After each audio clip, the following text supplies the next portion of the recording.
And now for poet Keogh.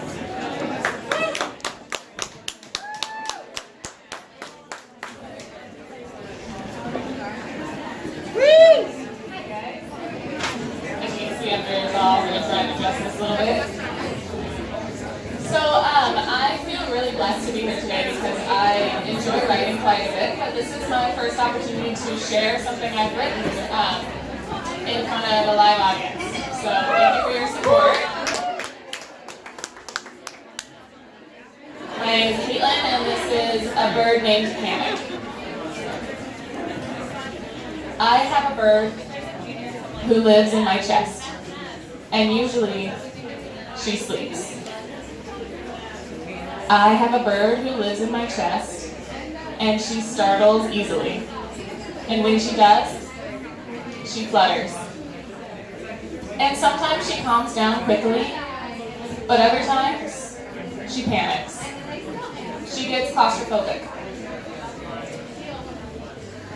And she thrashes about my chest, desperately trying to free herself from her cage of ribs. I know her well. She's lived there for as long as I can remember. From the first time a man whistled at me on the street when I was 11. And then he flashed his bird-hunting teeth at me like a dog on a hunt, aggressively barking at me that I couldn't take a compliment when I tried to walk by unfazed. He woke her up. Sometimes I think I've learned how to calm her, but there are times when she's just inconsolable. I don't know how to soothe her. I want to plead at the people who love me, the people who have power over my heart to comfort her. I want to scream, she's awake and she's flapping around, and it's all I can hear and it's all I can feel, like a wild animal. Please just sing to her. Please tell her everything will be okay. Please.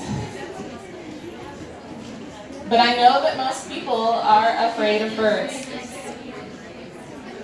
And usually when they meet mine, they distance themselves from her, which frightens her even more. As for all of her distrust, she does not like to be alone. She's very skittish when she's awake, so I've tried to learn ways to soothe her myself, like painting and warm hugs, soft music, never-ending reassurance, Xanax, and isolation. Or maybe she doesn't like isolation, but at least when she's isolated, she can't frighten anyone away. But as I've gotten older, she's gotten stronger. And her wings, her talons, when she starts to flap around inside of me, I can't think about anything else except the need to calm her. And it's ruining me.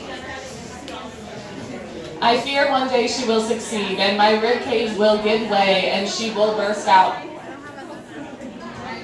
I fear when I'm alone in the bath, making my legs meet the unrealistic beauty expectations for women, swiping through the suds on my calves, and holding that blade, letting my mind wander. Sometimes I fear I'm going to let her out myself. I have a bird, and she is wild and fearful. And sometimes I hate her.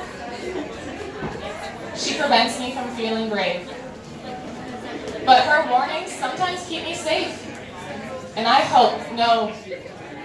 know that the next time I come across a path with a dog on a wild hunt, feeling entitled and aggressive with no empathy for the creatures of flight in his path, I will find a way to release her in his direction, to set her free with her talons directly at the one who awoke her originally, to instead haunt his chest for the rest of time. I have a bird, and her name is Panic.